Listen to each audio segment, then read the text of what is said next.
Halo, balik lagi dengan gue Om Ardi Gendut. Selamat merayakan Hari Raya Idul Fitri. Mohon maaf lahir batin bagi yang merayakan hari ini ya enggak.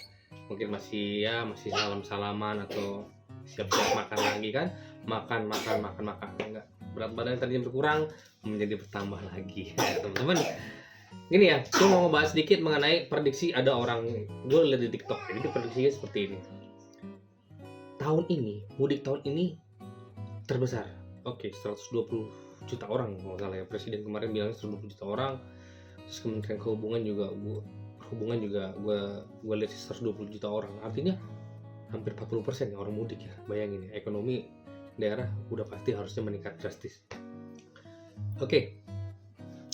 Dan diprediksi juga dari 120 juta orang itu akan banyak orang yang nggak balik lagi. Sayang kontennya sebenarnya akan banyak orang yang nggak balik lagi ke kota ya teman-teman. Mungkin ribuan, puluhan ribu. Kenapa hal itu? Banyak faktor teman-teman ya. Pertama, banyaknya PHK ya. Saudara-saudara kita jangan salah loh, menjelang lebaran kemarin banyak yang kena PHK, hubungan kerja, terus usaha juga. Yang kedua adalah usaha hancur ya enggak. Katanya lebaran tahun ini nggak seperti lebaran tahun-tahun lalu ya kan. Bulan puasa tahun ini tidak seperti puasa tahun lalu. Orang banyak belanja. Kalau sekarang kayaknya orang banyak ngiritnya ya enggak. Karena apa? Karena orang lagi susah uang, itu saja kan. Usaha jadi kurang bagus. Ketiga, ini yang paling banyak juga, yaitu adalah sekarang menghasilkan uang tuh nggak harus ke kota ya. Di kampung banyak sekarang ya enggak. Teman-teman di kampung jualan TikTok, jualan beras, jualan apa bisa kan. Misalkan di platform sebelah ketik keranjang kuning atau apa kan, seperti itu kan. Sekarang belanja jualan online di e-commerce sudah banyak ya nggak. Teman-teman harus kreatif ya nggak. Jadi kasarnya ini teman-teman di kampung, misalkan di kampung halaman, gaji misalkan pendapatan mungkin 75% dari waktu di kota, tapi pengeluaran kan jauh lebih minim ya nggak. Iya dong ya nggak. Di daerah mungkin 5.000 sampai 10.000 udah kenyang makan ya kan, seperti itu kan. Yang penting kenyang dulu kan. Di Jakarta misalkan, Jabodetabek, yang mau nyari murah sih, cuman ya higienisnya, kotornya mungkin kurang bersih kan, tahu sendiri lah ya. Kalau Jakarta tuh kadang-kadang kalau makan pinggir jalan tuh milih-milih, gue nggak perlu yang enak, yang penting bersih dulu. Gue gitu ya, mungkin teman-teman juga ngerasain. Nah itu banyak dasarnya banyak usaha-usaha yang ternyata bisa dilakukan melalui jarak jauh, melalui online. Makanya hal ini memicu orang nggak balik lagi ke kota. Ngapain di kota juga ya nggak, mending gue di kampung halaman ya nggak. Tapi pendapatan kurang lebih sama dengan kota, tapi pengeluaran juga jauh lebih murah, dekat dengan keluarga ya, seperti itu bagus menurut gue, bagus. Tapi kalau memang karena alasan pendapatan di kampung halaman juga bisa naik gitu. Tapi kalau yang di PHK ini ya memang harus ini juga ya, karena PHK kan ya memang mereka harus memutar otak juga gimana caranya kalaupun balik ke kampung halaman mereka bisa survive dan mungkin bisa jauh lebih berkembang. Dengan apa? Dengan meningkatkan pendapatan daerah mereka ya enggak. Mereka apa potensi daerahnya, coba kembangkan. Di platform sebelah juga TikTok, gue follow orang Dayak yang kupingnya panjang, siapa tuh namanya tuh. Dia jualan ini, jualan itu, banyak yang dijual di daerahnya. Seperti itu teman-teman ya.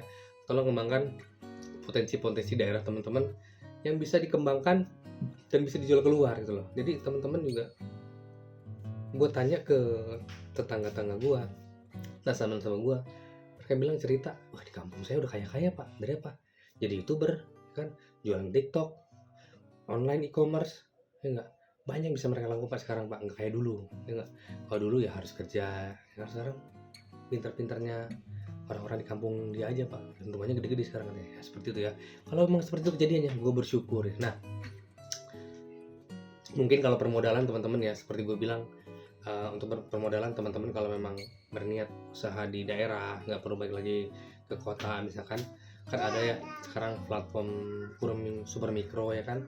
Kenapa gue bilang platform super mikro yang paling cocok? Karena apa? Super mikro itu tidak dibatasin minimal usahanya berapa lama, yang penting udah berusaha aja. Nah kalau teman-teman butuh modal sampai 10 juta nggak ada salahnya kan ya nggak. Tapi teman-teman usaha dulu, coba dulu mana yang kira-kira potensi bisa dikembangkan di daerah ya kan. Coba ngajuin super mikro kan, nggak harus 6 bulan ya nggak, 2 bulan 3 bulan, dan tidak ada batasan minimal, pasti usaha berapa lama juga. Nah itu maksud gue pengen nyampein ke teman-teman potensi-potensi yang bisa teman-teman gunakan kalau memang teman-teman tidak berniat lagi untuk balik lagi ke kota ya. Di kota udah sumpek ya. Gue juga kalau suruh milih, ini kan gue di Bogor ya, Bogor masih kota dikit lah ya. Cuma gue setiap hari kan kerja di Jakarta. Kalau bisa milih sih gue mending di Bogor aja ya, lebih enak, lebih adem. Nggak, kalau kerja nggak usah 2 jam sekali berangkat, 1,5 jam sampai 2 jam, pulang 2 jam juga, 4 jam gue di jalan doang ya kan. Sangat melelahkan, ngabisin waktu tua di jalan ya. Ketemu anak-anak juga sehari berapa lama. Sekarang aja lagi liburan anak-anak bisa main sama gue kan. Seperti itu temen-temen ya. Tolong kembangkan apa yang bisa teman-teman kembangkan di daerah teman-teman ya enggak. Coba cari-cari informasi tentang ekspor apa seperti itu ya. Banyak loh ekspor. Coba kerjasama juga sama perbankan juga. Gua bukan cuma kreditnya teman-teman ya.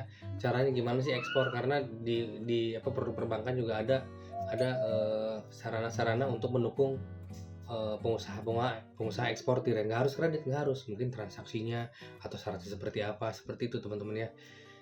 Jadi intinya yang gue sampaikan pagi ini adalah teman-teman, kalaupun teman-teman nggak balik lagi ke kota, masih bisa gunain fasilitas apapun yang kurang lebih sama di kota ya kan.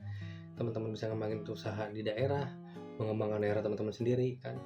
Disupport oleh perbankan juga punya caranya melalui kurs per mikro misalkan. Ini misalkan ya, nggak harus ke situ ya. Cuma maksud gua yang paling terjangkau dan yang paling memungkinkan ya kurs super mikro ya enggak. Karena memang sampai 10 juta dan teman-teman juga mungkin awal modal nggak harus gede-gede kan, segitu aja dulu. Tapi syarat gua teman-teman jangan nol, yang mulai dari nol mau minjem jangan. Usaha dulu 2 bulan baru minjem. Kamu masalah kan, teman-teman juga udah merasakan feel-nya ya kan. Udah ngerasain kesulitannya, udah ngerasain gimana cari celahnya ya kan. Yang susah kan itu sebenarnya kan.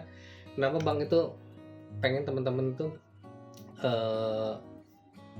punya pengalaman usaha, karena itu feel usahanya ya. Dulu tahun lalu sih, kalau kur tahun lalu ada kur untuk yang kena PHK ya. Tapi kalau tahun ini sih memang gua lihat di Permenkonya tidak ada. Nah, jadi yang bisa teman-teman manfaatkan yaitu teman-teman ya, potensi dari teman-teman dan kurs super mikro yang mudah-mudahan bisa membantu teman-teman juga di daerah. Oke, mungkin kontennya lagi pada mudik jadi pada udah riuh mungkin ya.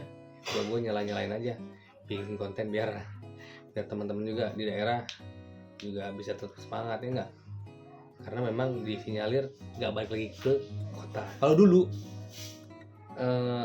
harus mau balik ya kan, oh bakal banyak nih ngikut keluarga. Tapi kayaknya kalau sekarang mungkin mulai berkurang, malah kebalikannya, dari kota malah ke daerah. Nah itu positif banget, gue setuju banget kayak gitu ya. Gak usah pusing-pusing ya di kota ya, puyeng nih nggak, habis di jalan, tua di jalan, duit cepet keluar, gak dapet apa-apa. Oke guys, itu aja yang bisa sampaikan ya. Sampai ketemu lagi di video selanjutnya.